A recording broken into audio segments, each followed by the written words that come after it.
A comienzos de 1989 se reunieron en Washington los representantes del Departamento de Estado de los Estados Unidos, del Banco Mundial, del Fondo Monetario Internacional, los ministros del llamado G7 y los presidentes de los bancos privados más poderosos del mundo.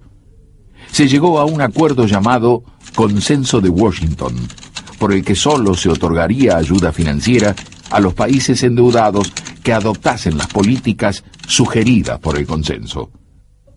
Reformar el Estado minimizando sus funciones sociales, como la salud y la educación. Privatizar las empresas de servicios públicos. Enajenar las reservas energéticas. Otorgar facilidades a las inversiones extranjeras. Liberar el sistema financiero. Aumentar la recaudación impositiva.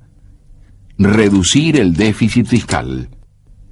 Eran en síntesis las ideas de la llamada economía de libre mercado, que buscaba acabar con el modelo de sustitución de importaciones y eliminar las políticas sociales de inclusión de las mayorías populares.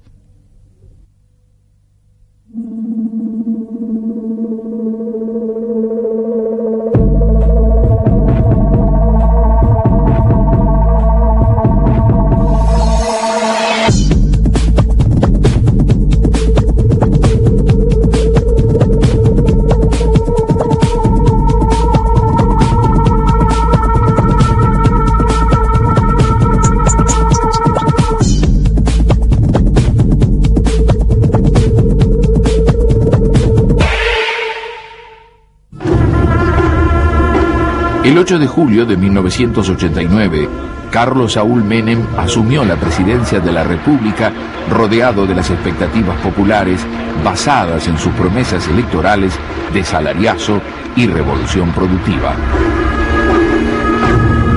Pero a poco de asumir el nuevo presidente, hizo suyo los postulados del Consenso de Washington y entregó el Ministerio de Economía al holding Bunge Born.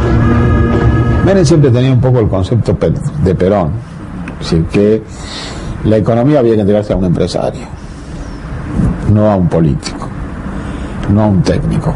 Después cambió. Ese fue un poco el concepto del plan BB, digamos, el plan de Bunge-Born. Creo que lo que pasó con Menem, las sucesivas transformaciones o modificaciones de sus programas originales, son las propias que tiene todo gobernante cuando accede al poder. ¿Qué debe hacer un político cuando llega a algún cargo y se da cuenta que lo que él sostuvo está equivocado? ¿Qué debe hacer? ¿Insistir en sus errores por fidelidad a su plataforma o modificarlos por fidelidad a los intereses que él en este momento ve que tiene, que son los de su país? Dos altos ejecutivos de Bunge Born, Miguel Roig y Néstor Rapanelli, se sucedieron en el Ministerio de Economía. Rapanelli anunció el 17 de julio un plan de drásticas reformas para el sector público. Un acuerdo con 300 empresas líderes para congelar los precios por 90 días y la convocatoria a negociaciones paritarias entre empresarios y sindicatos. El ministro envió al Parlamento los proyectos de ley de reforma del Estado y de emergencia económica, que le otorgaban al Poder Ejecutivo amplias facultades para la ejecución de un plan de privatizaciones. Las leyes fueron aprobadas por ambas cámaras tras algunas reformas introducidas a instancias del radicalismo. El plan Bunge-Born fue un rotundo fracaso.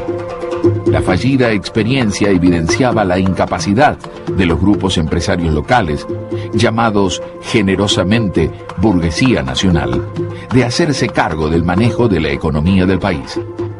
Los funcionarios de Born parecían más preocupados en hacer lobby y recoger información calificada sobre futuros negocios a costa del Estado que en desgastar sus nombres y prestigios profesionales en el ejercicio de las tareas de gobierno.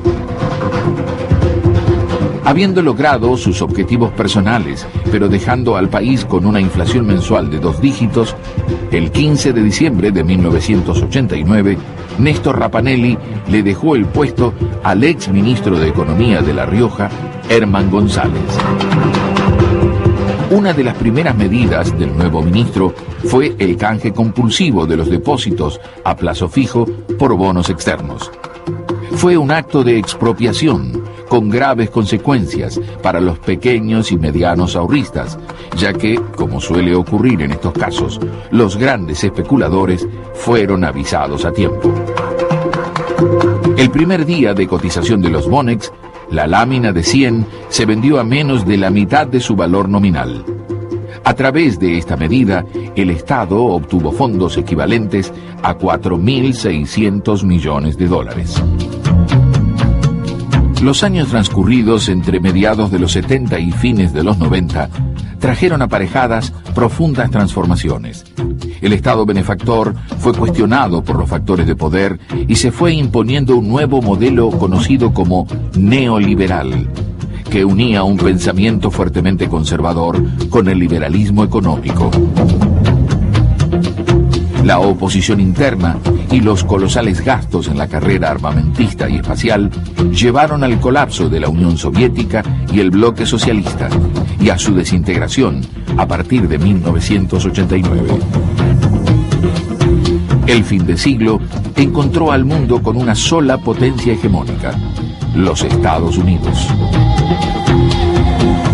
Uno de los fenómenos más notables de la década menemista fue la alianza del peronismo en el gobierno con sectores conservadores, tradicionalmente antiperonistas. La mayoría de los cuadros del partido del ingeniero Alzogaray, la UCD, fueron ocupando puestos claves en el gobierno de Menem, llevando consigo la prédica privatista, que promovía la drástica reducción de la inversión social en salud y educación, y en el campo internacional, la alineación incondicional con los Estados Unidos.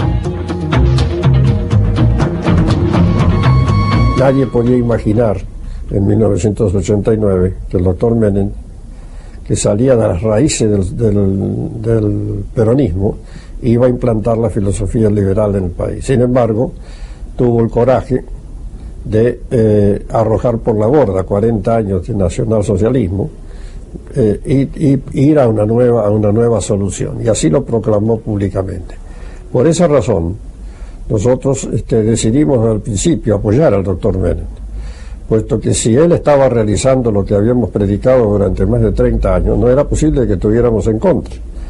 Nos hubiera gustado más poderlo hacer nosotros, pero no siendo esas las circunstancias que se produjeron en el país, debíamos apoyar a quien estuviera dispuesto a realizarlo. En ese contexto, el presidente norteamericano George Bush visitó la Argentina.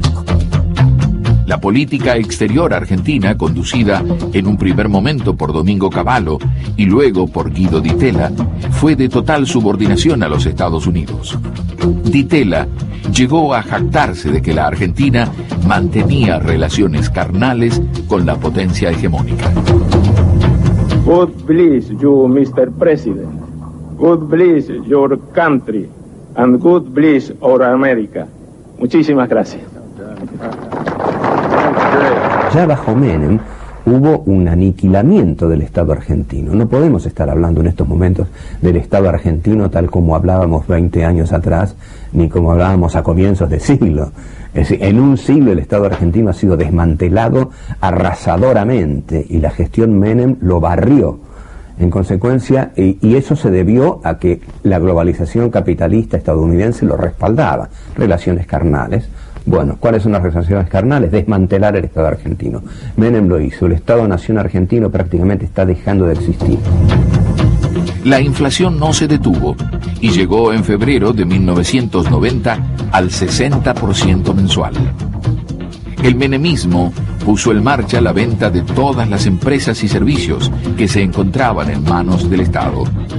Sus impulsores más entusiastas fueron José Roberto Dromi y María Julia Alzogaray. La política económica que aplicó el menemismo fue posible por la colaboración de la mayoría que todavía el radicalismo tenía en las cámaras, que le votó a Menem todas las leyes que permitieron el desguace del Estado y su remate a precio vil cuando se trataba de un patrimonio social acumulado por varias generaciones de argentinos. Menem fue haciendo propio el discurso neoliberal, y a medida que su pelo y sus patillas se acortaban, se agrandaban las distancias entre su práctica política y su discurso preelectoral.